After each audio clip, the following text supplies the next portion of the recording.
Hello friends, welcome to knowledge reference food SI GK ক্লাসের আজকে 15 নম্বর set থাকছে সেরা 50টি ওয়ান লাইনার এক্সপেক্টেড জিকে, যা তোমাদের আপকামিং ফুড এসআই পরীক্ষার জন্য অতি হেল্পফুল। তোমরা অবশ্যই প্রথম থেকে শেষ পর্যন্ত দেখবে। আর তোমরা যদি এই সিরিজের আগের ভিডিওগুলি দেখে না থাকো অবশ্যই দেখে নেবে, কারণ সামনে রয়েছে ফুড এসআই। ঠিক আছে, তো চলো কথা না বাড়িয়ে শুরু করা যাক আজকের ক্লাসের সেরা 50টি প্রশ্নোত্তর। তো দেখো, আজকের এই সিরিজের 771 নম্বর প্রশ্ন থেকে শুরু হবে আমাদের এই ক্লাসের প্রথম প্রশ্ন। তো দেখো, প্রথম প্রশ্ন কি রয়েছে, দশম জলপ্রপাতটি কোন রাজ্যে অবস্থিত? দশম জলপ্রপাত এটা কোন রাজ্যে রয়েছে? মনে রাখবে ঝাড়খণ্ড রাজ্যে। ভারতের ঝাড়খণ্ড রাজ্যে রয়েছে দশম জলপ্রপাত। নেক্সট প্রশ্ন, আফ্রিকা ইউরোপ থেকে পৃথক হয়েছে কোন প্রণালীর দ্বারা? তো জিব্রাল্টার প্রণালী দ্বারা। মনে রাখবে আফ্রিকা ইউরোপ থেকে পৃথক হয়েছে জিব্রাল্টার প্রণালী দ্বারা। পরবর্তী প্রশ্ন, গেরিলা বা গরিলা যুদ্ধকে কে জনপ্রিয় করেছিলেন? তো শিবাজি তিনি গরিলা যুদ্ধকে জনপ্রিয় করেছিলেন। তারপর 52তম সংশোধনী, যা 1985 সালে হয়েছিল। তো এই 1985 সালের 52তম সংবিধান সংশোধনীর দ্বারা সংবিধানে কি যুক্ত করা হয়? দলত্যাগ বিরোধী আইন। ঠিক আছে, দলত্যাগ বিরোধী আইন এটা 52তম সংবিধান সংশোধনীর দ্বারা যুক্ত হয়।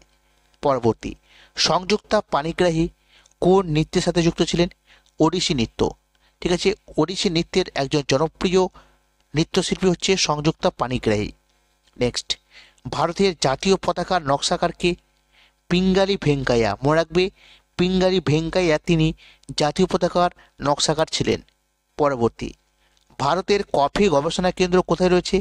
চিকমাগালুর। ঠিক আছে, চিকমাগালুরে রয়েছে ভারতের কফি গবেষণা কেন্দ্র। তারপর 2002 সালে যে 86তম সংবিধান সংশোধনী হয় সেখানে কি যুক্ত করা হয়? শিক্ষার অধিকারকে যুক্ত করা হয়। মৌলিক অধিকার রূপে শিক্ষার অধিকার 86তম সংবিধান সংশোধনীতে 2002 সালে স্বীকৃতি পায়। তারপর দেখো, ওনাম উৎসব এটা পালিত হয় কোন রাজ্যে? কেরালাতে। ঠিক আছে, কেরালাতে পালিত হয় ওনাম উৎসব। তারপর সংবিধানের যৌথ অধিবেশনে কে সভাপতিত্ব করেন? তো স্পিকার। মনে রাখবে স্পিকার তিনি সংবিধানের যৌথ অধিবেশনে সভাপতিত্ব করেন। পরবর্তী, টেনিদা চরিত্রের সৃষ্টিকর্তা কে ছিলেন? টেনিদা। ঠিক আছে, টেনিদা এই চরিত্রের সৃষ্টিকর্তা হচ্ছেন নারায়ণ গঙ্গোপাধ্যায়। মনে রাখবে নারায়ণ গঙ্গোপাধ্যায়। পরবর্তী প্রশ্নগুলো দেখে নিব। ইরানি কাপ কোন খেলাতে দেওয়া হয়? ঠিক আছে, ইরানি কাপ কোন খেলাতে দেওয়া হয়? তো মনে রাখবে ক্রিকেট খেলাতে। ঠিক আছে, এই ক্রিকেট খেলার সাথে যুক্ত হচ্ছে ইরানি কাপ। পরবর্তী, কোন বৌদ্ধ সম্মেলনে বৌদ্ধ ধর্ম দুটি ভাগে ভাগ হয়ে যায়? তো চতুর্থ বৌদ্ধ সম্মেলন, যা মূলত কনিষ্কের আমলে হয়েছিল। তো এই কনিষ্কের আমলে ঘটে যাওয়া চতুর্থ বৌদ্ধ সম্মেলনে বৌদ্ধ ধর্ম দুটি ভাগে ভাগ হয়ে যায়। তারপর পারাদ্বীপ বন্দর কোন রাজ্যে রয়েছে? উড়িষ্যাতে রয়েছে। ঠিক আছে, পারাদ্বীপ বন্দর।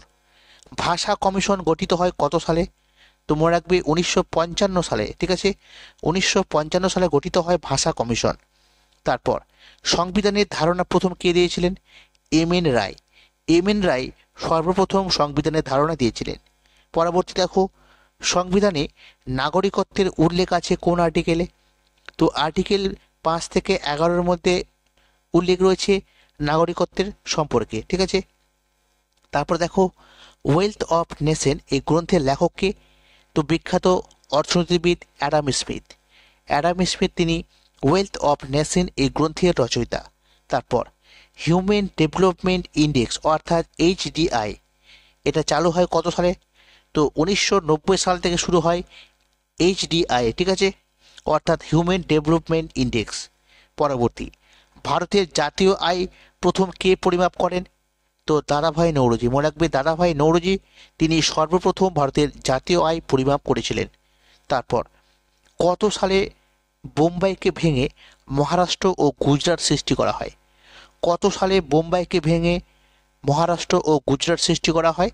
তো 1960 সালে। ঠিক আছে, তারপর আয়তনের ক্ষুদ্রতম কেন্দ্রশাসিত অঞ্চল কোনটি? লাক্ষাদ্বীপ। ঠিক আছে, কি বললাম, আয়তনে ক্ষুদ্রতম কেন্দ্রশাসিত অঞ্চল কোনটি? লাক্ষাদ্বীপ। ঠিক আছে, পরবর্তী প্রশ্ন, ভারতের হৃদয় বলা হয় কোন রাজ্যকে?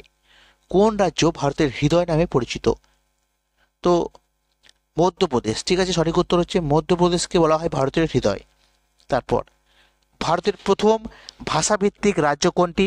তো অন্ধ্রপ্রদেশ। মনে রাখবে, অন্ধ্রপ্রদেশ হচ্ছে ভারতের প্রথম ভাষাভিত্তিক রাজ্য। ঠিক আছে, সঠিক উত্তর অন্ধ্রপ্রদেশ। তারপর, প্রাচ্যের নন্দনকানন নামে পরিচিত কোন উপত্যকা? কাশ্মীর উপত্যকা। কাশ্মীর উপত্যকা প্রাচ্যের নন্দনকানন নামে পরিচিত। পরবর্তী, পশ্চিমবঙ্গকে নেপাল থেকে পৃথক করেছে কোন শৈলশিরা? মনে রাখবে, সিঙ্গালীলা শৈলশিরা পশ্চিমবঙ্গকে নেপাল থেকে পৃথক করেছে। তারপর, ভারতের উচ্চতম সড়ক পথের নাম কি? লেহ মানিলা। ঠিক আছে, মানিলা লেহ, এটা হচ্ছে ভারতের উচ্চতম সড়ক পথ। তারপর, ভারতের উত্তর বাহিনী নদী কি কি? সোন এবং চম্বল। সোন এবং চম্বল হচ্ছে ভারতের উত্তর বাহিনী নদী। তারপর দেখো, 2011 সালের হিসেবে পশ্চিমবঙ্গের জনঘনত্ব কত? 1029 জন প্রতি বর্গ কিলোমিটারে, 1029 জন। তারপর, সোয়াবিন উৎপাদনে ভারতের প্রথম রাজ্য কোনটি? তো মধ্যপ্রদেশ। ভারতের মধ্যপ্রদেশ রাজ্যে সবচেয়ে বেশি মাত্রায় সোয়াবিন উৎপন্ন হয়। পরবর্তী প্রশ্ন দেখো, ভারতের বৃহত্তম কয়াল কোনটি?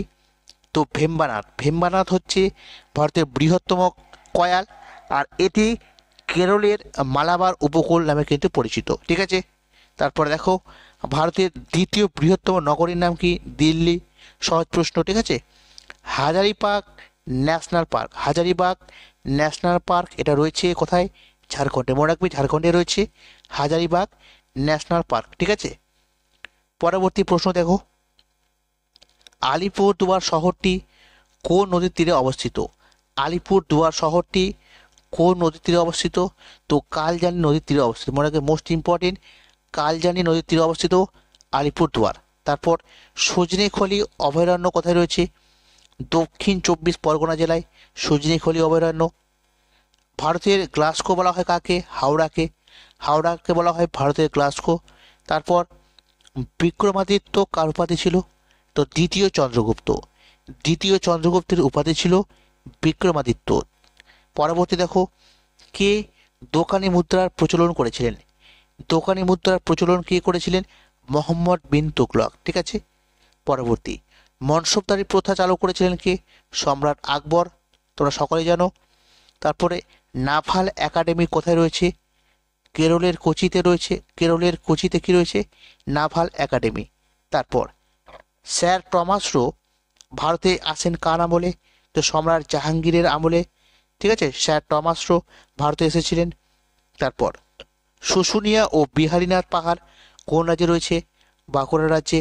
শুশুনিয়া ও বিহারীনাথ পাহাড় রয়েছে পশ্চিমবঙ্গের বাঁকুড়া জেলায়। পরবর্তী, প্রথম নোবেল পুরস্কার প্রদান করা হয় কত সাল থেকে? তো 1901 সাল থেকে। মনে রাখবে, 1901 সাল থেকে নোবেল পুরস্কার প্রদান করা শুরু হয়। নেক্সট, প্রথম আফগান সাম্রাজ্যের প্রতিষ্ঠাতা কে ছিলেন? বহলুল লোদি। বহলুল লোদি ছিলেন প্রথম আফগান সাম্রাজ্যের প্রতিষ্ঠাতা। পরবর্তী প্রশ্নগুলো দেখব, ইলবার্ট বিল আন্দোলন কত সালে হয়?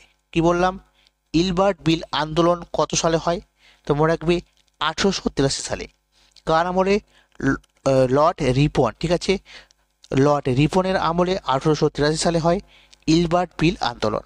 তারপর, স্বামী বিবেকানন্দ শিকাগো ধর্ম সম্মেলনে ভাষণ দেন কত সালে?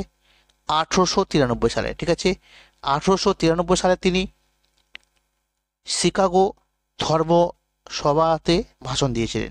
তারপর, ইন্ডিয়ান ইন্ডিপেন্ডেন্স লীগ এটা গঠিত হয় কত সালে? 1942 সালে। কে করেছিলেন? রাসবিহারী বসু। ঠিক আছে, রাসবিহারী বসু 1942 সালে গঠন করেন ইন্ডিয়ান ইন্ডিপেন্ডেন্স লীগ। তারপর, 1916 সালের জাতীয় কংগ্রেসের অধিবেশনে কে সভাপতিত্ব করেছিলেন?